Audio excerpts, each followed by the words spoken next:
la fábrica de ídolos. Abran su Biblia en el libro del Éxodo, capítulo 20, versículo del 1 al 4. Tengamos en cuenta lo siguiente: este es el primer mandamiento del Decálogo o de los 10 mandamientos. Y siempre que Dios dice, busca, ¿qué? Primero el reino de Dios y su justicia, y lo demás te estará dado por añadidura. El hecho que este mandamiento sea el primero implica ya de por medio la naturaleza de su importancia y la profundidad de su conocimiento que vamos a descubrir en esta mañana. Y habló Dios todas estas palabras diciendo: yo soy Jehová tu Dios, que te saqué de la tierra de Egipto, de casa de servidumbre. No tendrás dioses ajenos delante de mí. No te harás imagen ni ninguna semejanza de lo que esté arriba en el cielo, ni abajo en la tierra, ni en las aguas debajo de la tierra. No te inclinarás a ellas ni las honrarás, porque yo soy Jehová tu Dios, fuerte, celoso, que visito la maldad de los padres sobre los hijos hasta la tercera y cuarta generación de los que me aborrecen, y hago misericordia a millares, y los que me aman y guardan mis mandamientos. Es increíble que la mayor parte de las personas todavía, de que esto se escribió hace cientos de siglos, sigan creyendo que un ídolo es nada más una estatua o algo que tenemos ahí fabricado en la casa. Y aunque es verdad que estos son ídolos, esto es mucho más profundo de lo que nos podemos imaginar. Y vamos a comenzar a profundizar en esto de una forma maravillosa, con la ayuda, desde luego, del Espíritu de Dios. Es increíble que después de que empezó la crisis económica mundial, a mediados del 2008, cuando cayó la bolsa de valores 777 puntos, se comenzó a producir la serie de suicidios, una serie trágica de suicidios de personas que habían sido no millonarias, billonarias y trillonarias. Escuchen esto: el director financiero de Freddie Mac, de la Federal Home Loan Mortgage Corporation, se ahorcó en su sótano. El director general de Sheldon Good, compañía de subastas inmobiliarias de Estados Unidos, se pegó un tiro en la cabeza sentado detrás de su carro Jaguar deportivo rojo. Un director financiero francés que había invertido la capital o su capital de muchas familias reales europeas y que perdió en esta bolsa 1.400 millones de dólares debido al fraude de Bernard Madoff Ponzi, se cortó las venas y falleció en su despacho de Madison Avenue. Un alto ejecutivo danés que trabajaba para el banco HSBC se ahorcó en el armario de su ropero en su suite de un hotel Knightsbridge en Londres, que costaba 500 libras la noche. Cuando un directivo de la compañía Bear Stearns se enteró que no lo iban a contratar en JP Morgan Chase y que había absorbido su compañía en bancarrota, tomó una sobredosis de drogas y se aventó desde el piso número 29, donde estaba su oficina. No cabe duda, como dijo un famoso escritor, que existe una extraña melancolía que invade a los habitantes de los Estados Unidos, aún en medio de la abundancia. ¿Por qué?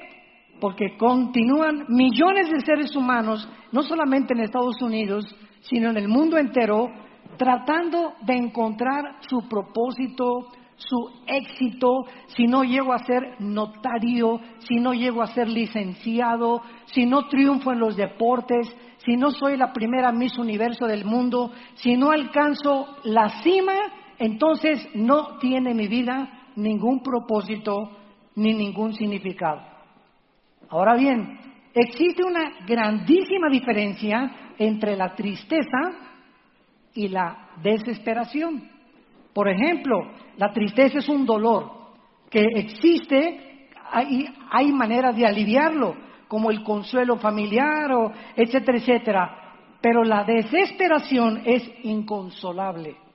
¿Por qué? Porque nace de perder algo esencial. Una persona desesperada es una persona que ha llegado a un rincón en su vida que dice, si no tengo eso, entonces no tengo ningún sentido en mi vida. Si esa persona me abandonó o si se fue mi esposo, algo en lo cual tú hayas centrado la razón de tu existencia y lo pierdas, se convierte en una desesperación. Y se fue mi novia, y se fue mi novio, y se cayó mi casa, y perdí mi empleo. Cualquier cosa en la que pongamos todo nuestro ser, nuestros sentimientos, nuestras emociones y la razón de nuestra existencia, es un ídolo. Es un ídolo. ¿Cuál es entonces la razón de esta melancolía que invade nuestra sociedad y que se ha convertido en una desesperación?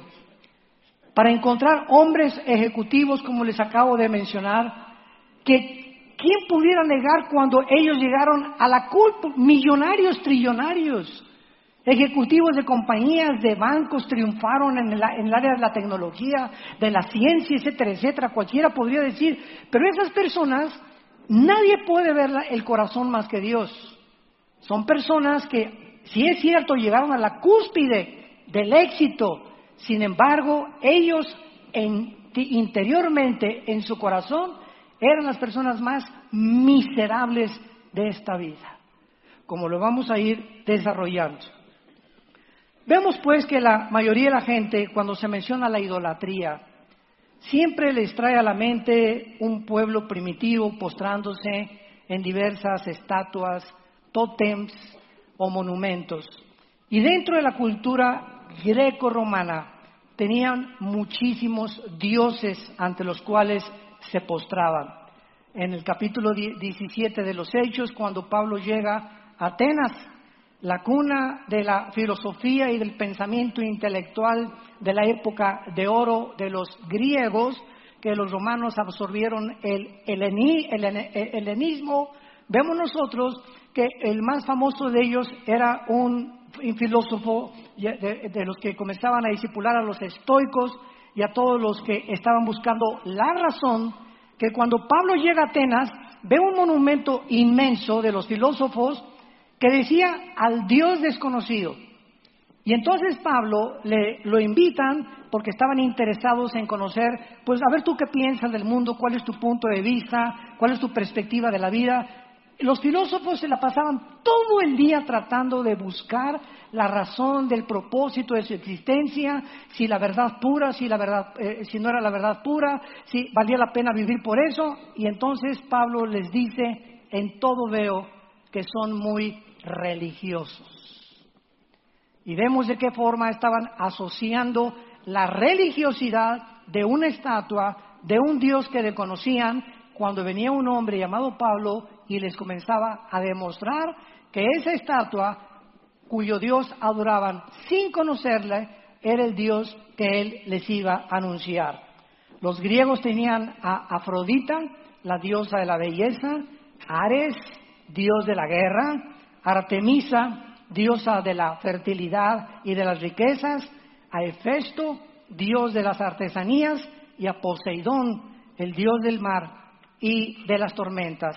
Seguramente muchos de ustedes me dirán, bueno, yo no le enciendo incienso a Artemisa, pero cuando tu dinero, cuando tu carrera, cuando donde tú has puesto tu objetivo alcanza dimensiones cósmicas, donde se convierte lo que tú estás persiguiendo en tu fin principal en tu vida, y donde se llega a la realización de hasta sacrificar niños olvidando a la familia para obtener más dinero y más prestigio, es cuando nos damos cuenta que estamos en una fábrica de ídolos. Miles de políticos, artistas, deportistas que afirman amar a sus familias se pasan el 80-90% de sus vidas trabajando, haciendo giras artísticas o juegos o viajando por todo el mundo, y cuando llegan a los 40, 50 años, o si viniera Cristo ahorita en un momento y viera nuestra vida, ¿qué hiciste en tus 50 años de vida? Bueno, la tercera parte, estamos hablando de más o menos como 15, 17 años, dormir. Si llegas a los 60, 20 años te la pasaste dormido, ¿sabías? De 60 años, 20 nos la pasamos en la cama. Y los otros 40 años, dice Dios, vamos a analizar tu vida. ¿Qué prioridades tenías en esos 40 años que te quedaron? Bueno, vamos a ver que casi no tuviste tiempo para lo más importante que yo les he dado, que es la familia.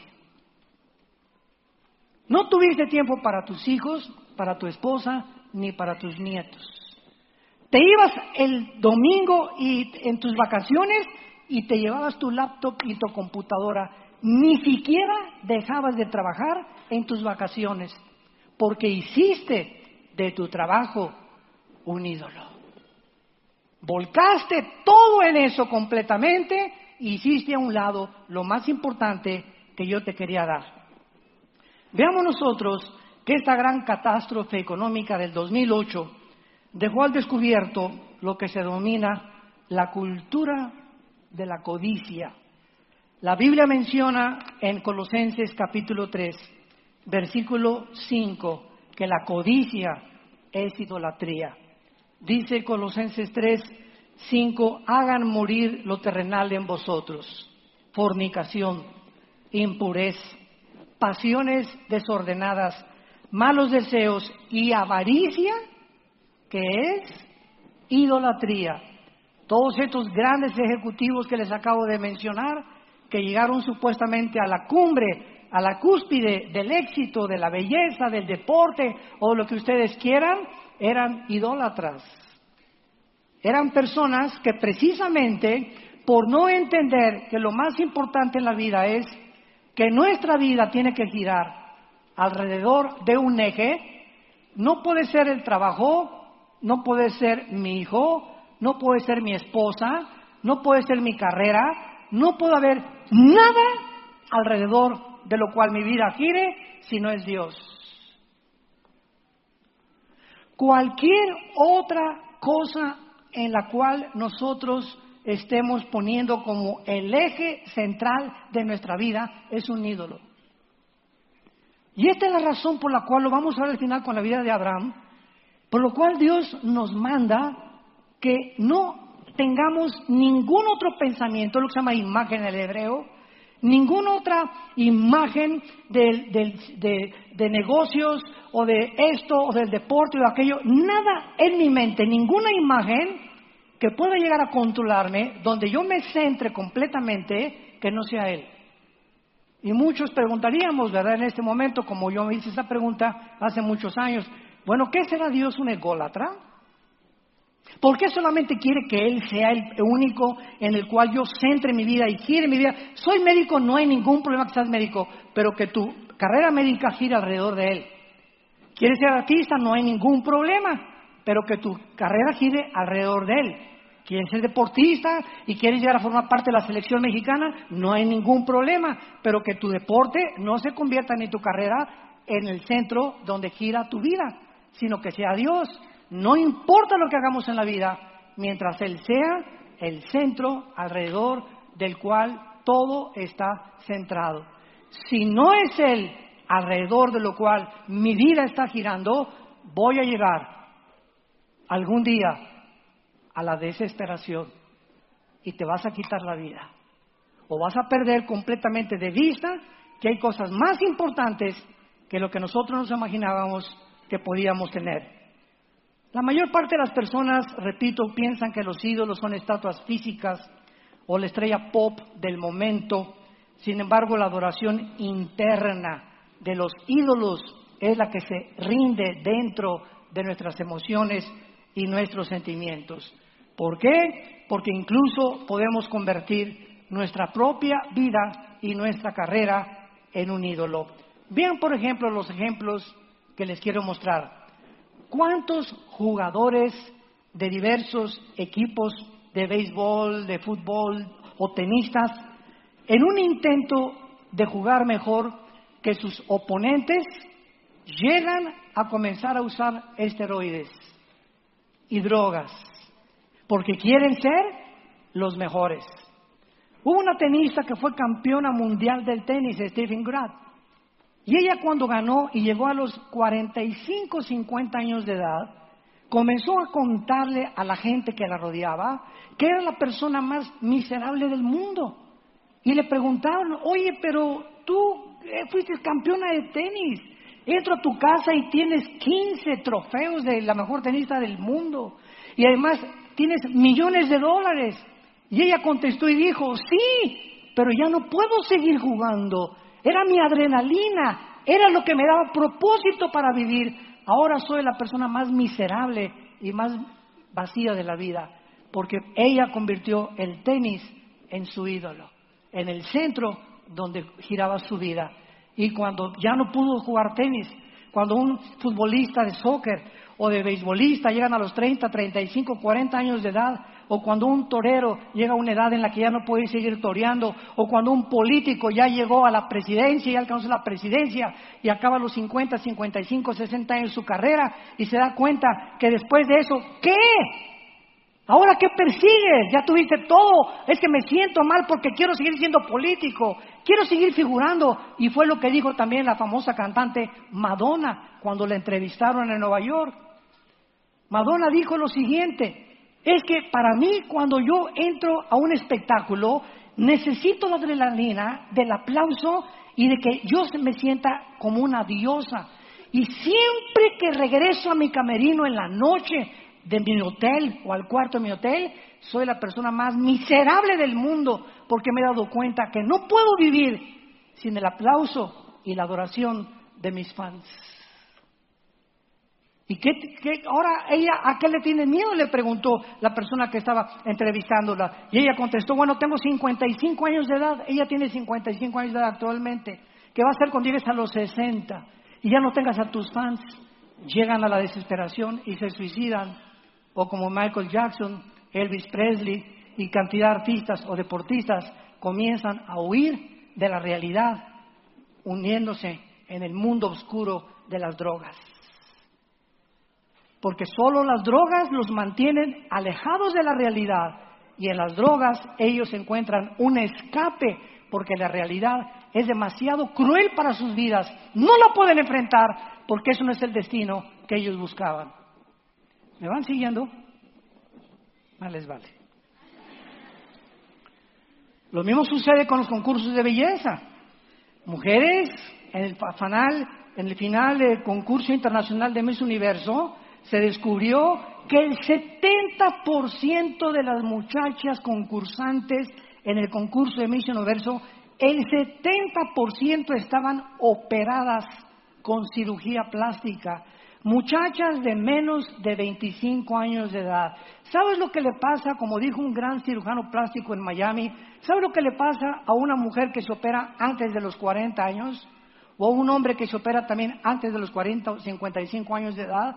Bueno, dijo este cirujano, cuando una muchacha se opera antes, su quijada, su piel, su forma de su cara no se ha acabado de definir naturalmente. Entonces te metes un bisturí y ya te jalaste por acá y ya te jalaste por allá y ya te hiciste la trompa como de ranito y ya para engrosarte más los labios, y llegas a los 30 años y la naturaleza de tu cuerpo toma otra forma y a los 35 eres un monstruito. ¿Por qué? Porque quisiste, ¿verdad?, ser mejor que las demás o poder aparentar una belleza. Y siempre quiero decirte algo, siempre hay una persona más bonita que tú. No eres la pirulation de la tation. Así que es increíble en lo que el mundo se mete, ¿verdad? En los concursos de belleza se operan de tal manera sus cuerpos para aspirar a ser la mejor. Más tarde descubren las terribles consecuencias de sus cuerpos deformados por el bisturí de un cirujano plástico. Hicieron o quisieron comenzar a poner su cuerpo como un ídolo, donde estaba centrado todo. Si no soy bonita, si no tengo esto, si no alcanzo esto, voy a llegar a la desesperación. Porque este es el propósito que me mantiene. Mientras sienta que soy bonita y soy bella, podré seguir navegando en aguas tranquilas en esta vida. ¿Qué es un ídolo? Es algo que es más importante para nosotros que Dios. Cualquier cosa que cautive nuestro corazón, nuestras imaginaciones, cualquier cosa que busquemos y que creamos, que nos está proporcionando más felicidad y más sentido y más propósito que Dios, no tengas ninguna duda de llamarlo un ídolo verdadero. Un ídolo es algo en que invertamos la mayor parte de nuestra pasión, de mi energía, de mis recursos emocionales y económicos. Y puede ser mi carrera, puede ser un hijo, puede ser un esposo, una esposa, un deporte, un noviazgo, mi belleza, el intelecto, una causa política, etcétera, etcétera. Y lo más interesante de esto es que también hay ídolos intelectuales. Escúchenme, estudiantes de filosofía. Muchas veces estos ídolos intelectuales se llaman ideologías. Permítanme darles el ejemplo de dos ideologías que se convirtieron en ídolos en el siglo XX de la mayor parte de las universidades. Por ejemplo, los europeos a finales del siglo XIX y principios del XX se convencieron de las enseñanzas de un francés filósofo ateo llamado Rousseau. Y este hombre, Rousseau, propugnó esta ideología. La bondad, escribió, innata de la naturaleza humana es que nuestros problemas sociales son el resultado de una educación y una socialización equivocada. Rousseau comenzó a enseñar de que el problema del ser humano y las guerras y por lo que hay crímenes y delincuentes es que se necesita más educación. Y si comenzamos a educar mucho mejor a la gente y adaptarla a la sociedad donde la gente vive, entonces eso se va a terminar. Sin embargo, la Primera Guerra Mundial, y la Segunda hizo pedazos este espejismo. ¿Por qué? Porque nos dimos cuenta que en estas dos guerras, ¿quiénes fueron las más grandes víctimas principalmente de la Segunda Guerra Mundial? 85 millones de alemanes, damas y caballeros. No estoy hablando de 85 millones de alemanes indígenas, incultos o desleídos y desletrados, como decía Cantinflas.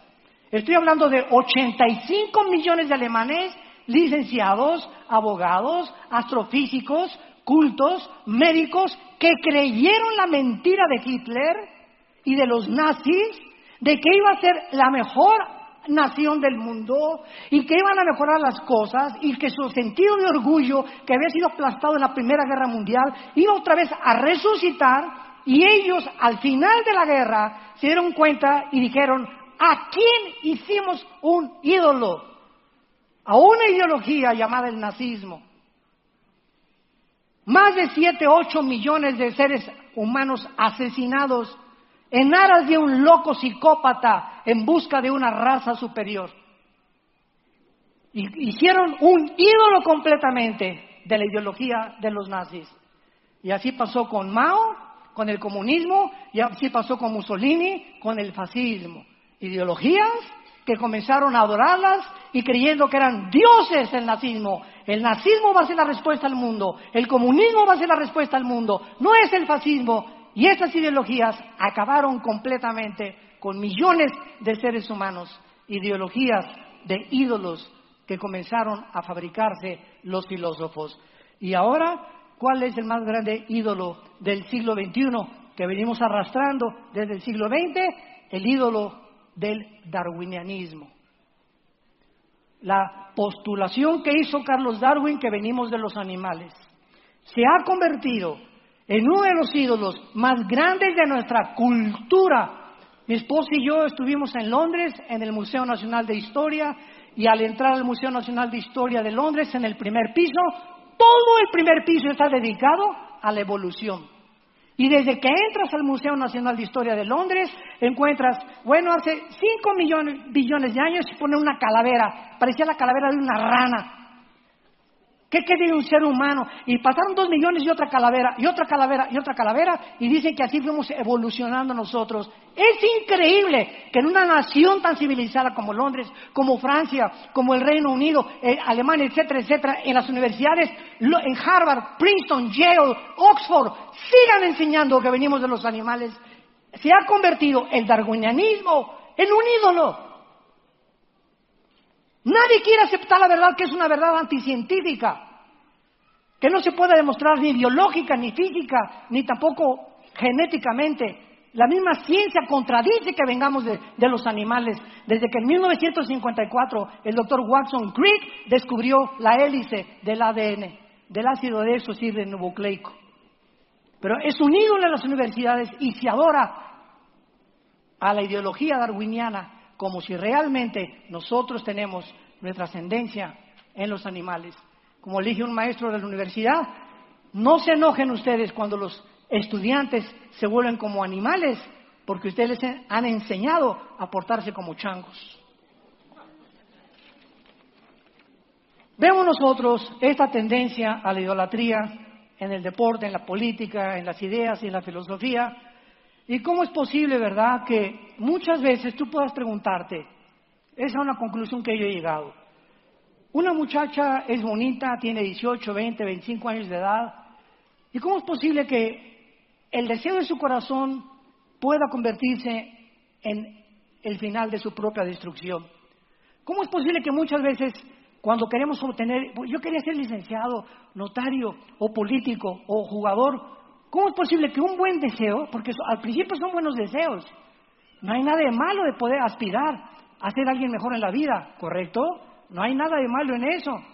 Pero ¿cómo es posible que eso se pueda convertir después en algo catastrófico que acabe destruyéndome lo que comenzó con un deseo lícito y natural para buscar? Y la Biblia menciona claramente en Romanos capítulo 1 que una de las peores cosas que Dios puede hacer al juzgar a una persona es entregarla a la obsesión de los deseos de su corazón. Por ejemplo, un homosexual puede llegar a tener la homosexualidad como un ídolo, a decir, es que si yo no soy así, no voy a poder desenvolverme en el mundo. Oye, ¿por qué no consideras que estás equivocado? ¿Por qué no consideras pararte enfrente al espejo y bajarte los chones? Y que el espejo te diga si eres gallo o gallina. Que la misma biología te lo diga. Y que tú digas, Dios mío, físicamente soy un macho. Pero aquí me dicen, no, ¿verdad? No eres esto, eres lo otro. Entonces, considera no. Pero si tú te aferras y eso se convierte en una obsesión, la Biblia dice que Dios te entrega. No es que yo soy así, yo no voy a cambiar. Soy un ladrón y seré un ladrón toda mi vida. Es que yo soy así. Y yo soy misógeno y golpeo a las mujeres. Y así fue mi abuelo, y así fue mi padre, y así voy a seguir siendo yo. Cualquier deseo que nosotros insistamos en permanecer en él, si dale oportunidad a Dios que nos cambie, Dios sabe, fíjense, lo vamos a leer, Dios sabe cuando alguno de nosotros hemos llegado a un punto de decir, no quiero cambiar, o quiero seguir siendo así. Y es en ese momento la peor tragedia que pueda sucedernos, porque en ese momento Dios te dice, sí, pues déjame ayudarte un poquito más y te voy a empujar yo mismo para que esa obsesión que tú tengas la cumplas, y cuando la cumplas descubras que tocaste fondo por haberte olvidado de mis mandamientos. Dice en Romanos capítulo 1, versículo 24. Por lo cual Dios también los entregó a la inmundicia. Noten ustedes que es Dios el que empuja, entrega a las personas degeneradas moralmente, que insisten en seguir viviendo unas vidas sórdidas, oscuras, alejadas de la pureza sexual. Y entonces Dios te deja, insistes con la pornografía, pues ahora te voy a empujar para que veas más pornografía y llegues a convertirte como Dundee allá en Florida, que fue el hombre que asesinó a 18 mujeres y que cuando el doctor James Dobson, un psicólogo cristiano, lo fue a entrevistar antes de que lo metieran a la cámara de gases, el doctor Dobson, está en la entrevista en internet, le preguntó a este hombre: oye, ¿cómo comenzó tu obsesión por las mujeres? Que te llegó inclusive a matarlas a 18, porque la obsesión fue tan grande que dijo: no solamente las deseo, sino que las quiero ahora matar y ya muertas seguirlas violando. Y este hombre le contestó al doctor Dobson: la pornografía. La pornografía, que comenzó a los 12 años de este hombre, se comenzó a crecer como un monstruo grandísimo, como un Godzilla, que cuando te das cuenta, el monstruo que traemos dentro nos hace así: yo soy el que mando aquí, ya te di mucha oportunidad, se acabaron tus puertas de salida, ahora yo te voy a comer. Y así pasa con todas las cosas que se convierten en una obsesión en nuestra vida, que no queremos abandonar, que nos guste el pecado, no hay ningún problema, Dios nos dejó la libertad, Dios te deja pecar, y si tú insistes, Él te entrega a que peques más profundamente todavía. Dios los entregó. Y vean esta frase otra vez en el versículo 26, porque por eso Dios los entregó a pasiones vergonzosas. Y finalmente versículo 28 de Romanos 1, y como ellos, aquí está la razón, no aprobaron tener en cuenta a Dios, Dios los entregó, y esta es la culminación de la obsesión, a una mente reprobada. ¿Qué es una mente reprobada? Es el estado final mental al que un ser humano pueda llegar. ¿Sabe qué significa en el griego? Una mente que ya no sabe distinguir entre el bien y entre el mal. Una mente que ya no sabes lo que es bueno y lo que es malo. Para ti son zonas grises, ya no hay blanco ni negro, todo es así, ya no distingues. Y es cuando comienzas a decir: no te metas con mi vida, eso para ti es malo, para mí es bueno. Espérame un ratito, ni tú ni yo establecemos lo que es bueno o es malo, lo establece la Biblia, los 10 mandamientos. Veamos finalmente el llamado de Abraham, que se le llama el padre de la fe. Si esperamos que alguna cosa creada nos dé el sentido y la esperanza y la felicidad que solo Dios puede darnos, recuérdalo, al final te romperá el corazón. Al final no lo podrás conseguir, llegarás a la desesperación, y ahí es cuando el hombre busca alcohol, busca drogas, busca inmoralidad, busca pornografía, busca suicidarse. Y esta es la razón por la cual Cristo con la mujer samaritana, todos conocemos la historia, en el capítulo 4, se encuentra una mujer que la chuli llevaba 5 maridos. Sagrado Corazón, 5 maridos llevaba la señora. Cristo, sin embargo, es increíble, ¿verdad? La bondad y la misericordia de Dios. Al mismo tiempo era ignorante. ¿Cuál es el problema de esta muchacha? Era una mujer que estaba, escuchen esto, estaba centrando su vida o estaba creyendo que si encontraba al hombre, al Rambo preferido que podría hacerla feliz, lo iba a encontrar. Y buscó a Pancho Pistolas, buscó a Carlos, buscó a Pencho, buscó a fulano de tal, al Pirulation, buscó a todos y con todos fracasó porque ella era una mujer como muchas mujeres que están creyendo que existe el hombre perfecto. Y busquen uno, o hombres también que llevan 3 o 4 mujeres, artistas, deportistas, porque siempre están buscando, hay alguien mejor, hay alguien más guapo, hay alguien más rico, alguien más bonita, alguien no está tan gordita, encuentro muchas mejores, y además si tengo el dinero y el poder y la influencia, ¿por qué no me voy a dar ese gusto? Dicen muchos rabo verdes. Y es la búsqueda insaciable de una mentira. Y por eso Jesús le dijo, mujer, de esta agua vas a volver a tener sed. No hay un hombre que te haga feliz, no hay una mujer que nos haga feliz, no hay un hijo que nos podamos centrar en él para que nos haga feliz, no hay una hija, no hay una carrera, no hay nada en el mundo que nos rodea en donde podamos buscar la fuente de la felicidad. Es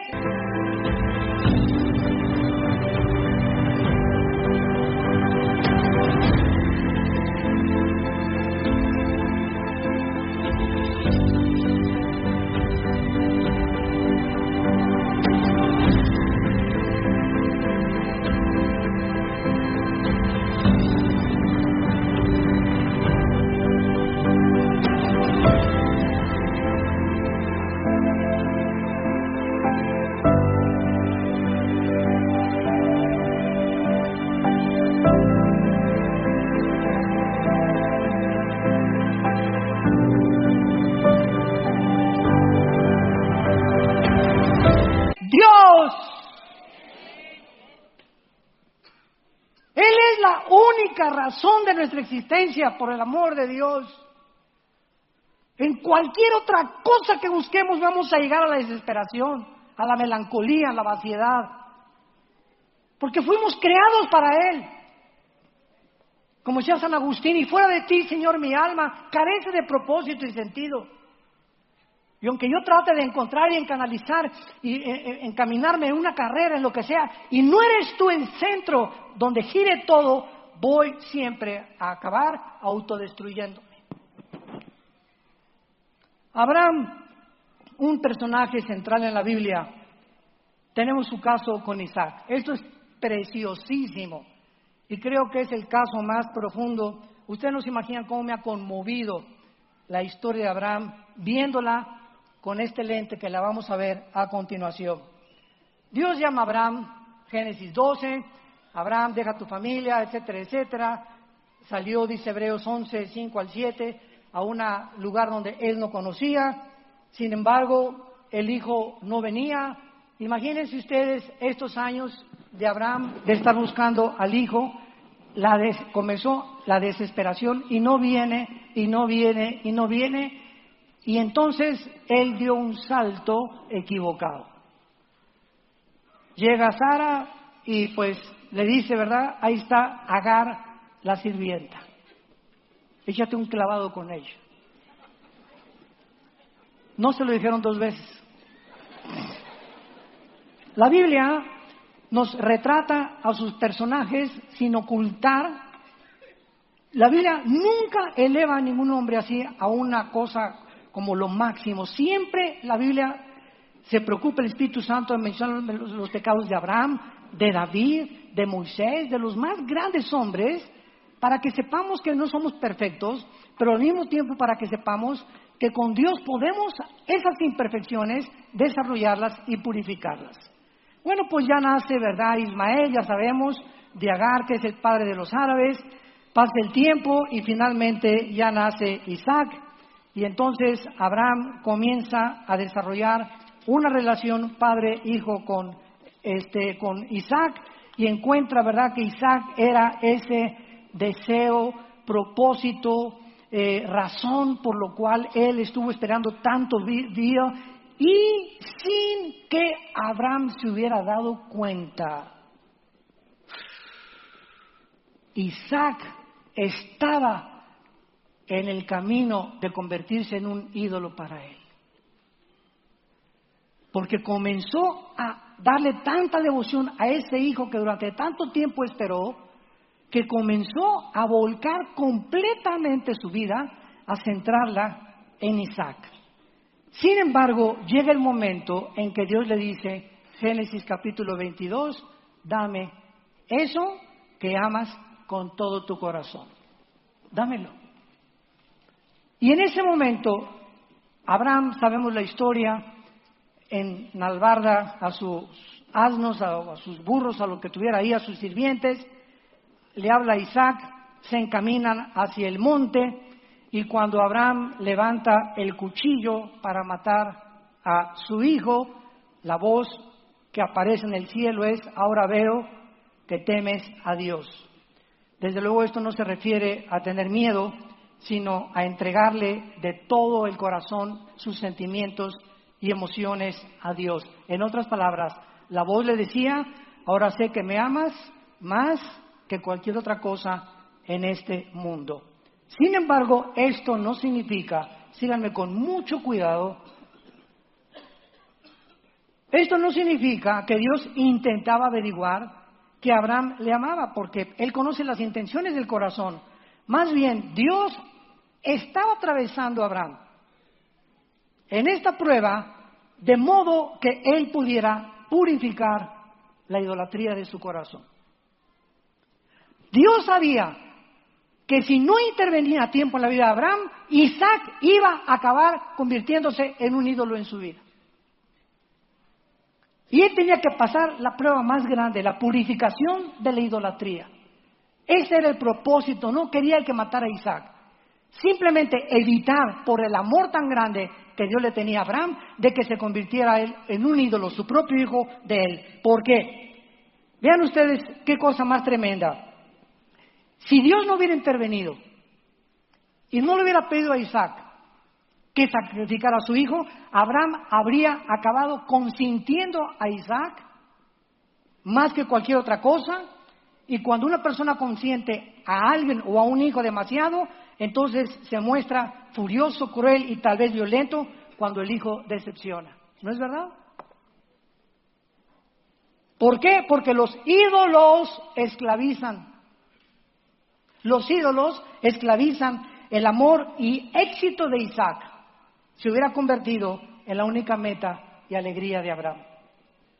Y Dios no quiere que ningún hijo de nosotros, ninguna esposa, ningún esposo, ningún hombre, ninguna mujer, ningún trabajo, ningún deporte, nada en la vida pueda convertirse en nuestra meta. Ni en el objeto donde centremos todas nuestras emociones y todos nuestros sentimientos. Amarás a Dios con todo tu corazón, con toda tu mente y con toda tu alma. A Él. Porque entonces descubrirás que si tú me amas a mí con todo tu corazón y con toda tu alma, y yo soy el objeto, la razón, el propósito por el cual tú existes, tú vas a perder algún día a tu esposa, a tu hijo, tu dinero, en la bolsa de valores, no importa lo que sea. Vivimos en un mundo completamente desaparece todo, es un mundo completamente que no hay nada seguro, todo es completamente temporal. Y cuando tú lo pierdas, nunca llegarás a la desesperación, nunca intentarás huir por una puerta falsa. ¿Por qué? Porque yo soy tu roca, tu sostén, mi fortaleza, castillo mío, mi Dios, decía David, ¿en quién confiaré? ¡Qué lógica tan grande!, ¿verdad? Ahí está la razón. Ahí está la razón. Yo me preguntaba muchas veces por qué Dios quiere que Él sea el centro. ¿No será un ególatra ese Dios que estamos adorando? ¿Por qué quiere que todos se centren en Él? Al contrario, es un Dios de amor. Y por ese amor que Él nos tiene, Él sabe que si nuestro amor no está canalizado y dirigido a Él nada más, vamos a desesperarnos. Nos va a invadir una melancolía cuando perdamos en aquello que creíamos que se convertiría en el centro de nuestra existencia.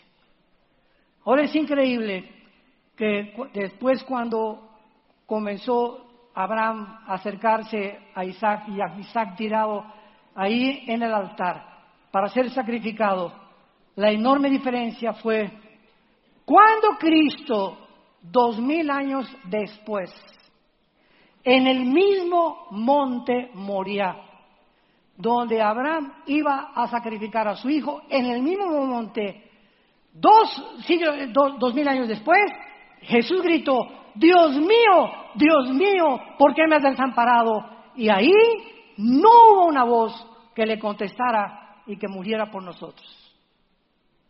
Nadie le contestó a Jesús. En lugar de esto, el Padre pagó el precio con su silencio. Y ahora nosotros, al saber esto, podemos contemplar el sacrificio de su Hijo y decirnos: Padre, si tú no perdonaste a tu Hijo, ahora yo sé que me amas porque no has negado a tu Hijo a mi vida.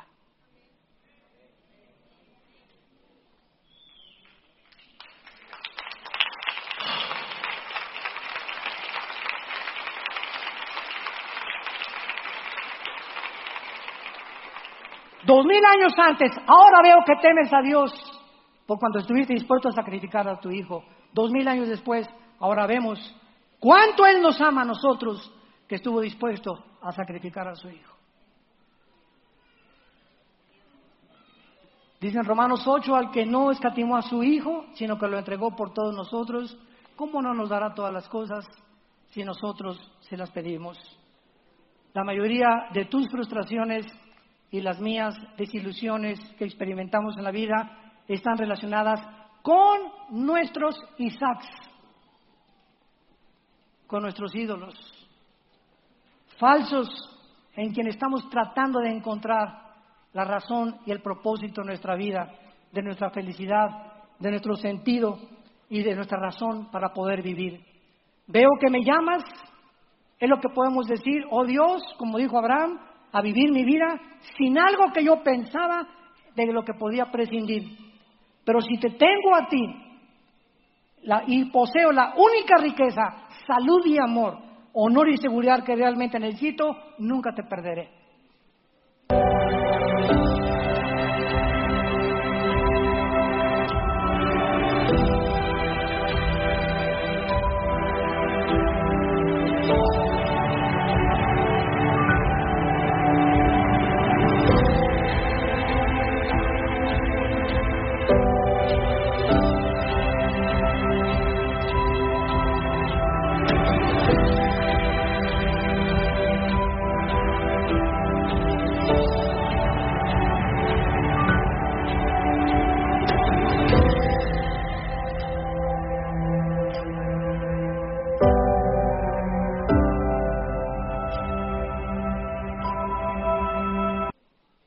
Entonces no tengamos miedo cuando perdamos algo en esta vida, porque si es el centro de tu vida, te hundes junto con lo que perdiste.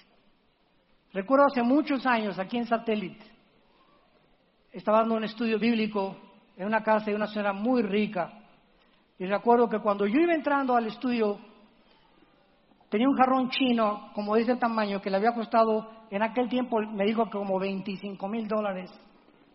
Y cuando yo entré, un gato brincó y lo tumbó.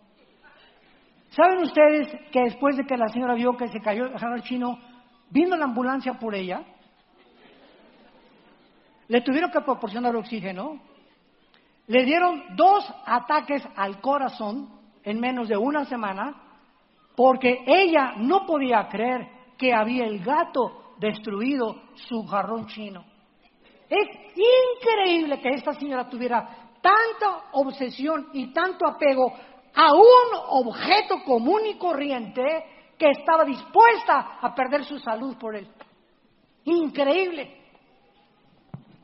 Ya se imaginarán que cuando se sanó lo que le fui a decir a su casa.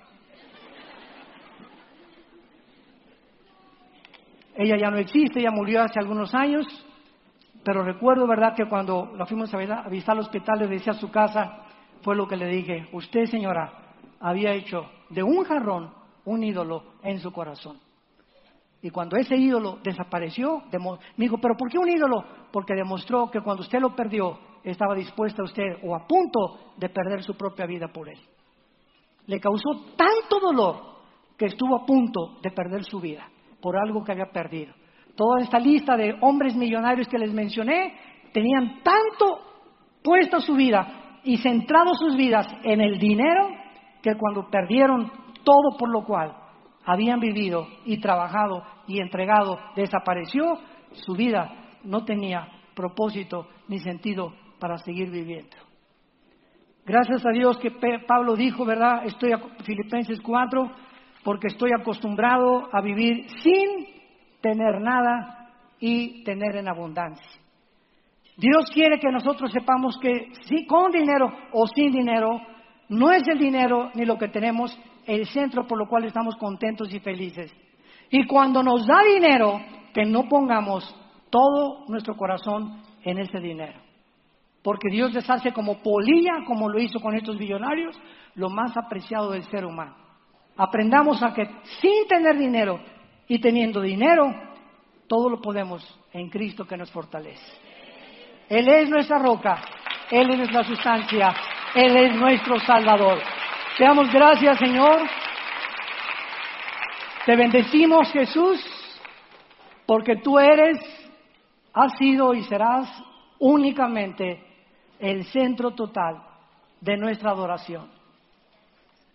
Oh Dios, me amarán con todo mi corazón, dice el Señor. No tengan ídolos delante de ustedes. No tengan nada, absolutamente nada, ya sea objetos o personas, donde centres tu vida. Soy yo, Jehová tu Dios, que te esfuerzo, que te digo no desmayes, estaré contigo todos los días hasta el final de tu vida. Yo soy tu Dios que te esfuerzo. Diré, alma mía, esperanza mía, mi Dios, en quien confiaré. Él te librará del lazo del cazador, no permitirá que tus pies sean atrapados en la red. Sus ángeles acamparán a nuestro alrededor, nunca nos dejará ni nos desamparará. Y por cuanto en Él has puesto tu confianza, dice el Señor, yo también te libraré. Pondré tus pies sobre la roca y te haré conocer los secretos de mi sabiduría. Busquen ante todo sabiduría, más que el oro y que las piedras preciosas. ¿Por qué? Porque si tenemos abundancia de bienes materiales y riquezas, sin la sabiduría de Dios, esas riquezas nos van a corromper, nos van a echar a perder y las vamos a desperdiciar viviendo perdidamente. Pero cuando lo buscamos a Él y nos dé riquezas, sabremos cómo utilizarlas para su gloria y para su reino. En quien oramos, en el nombre bendito del Hijo de Dios. Amén.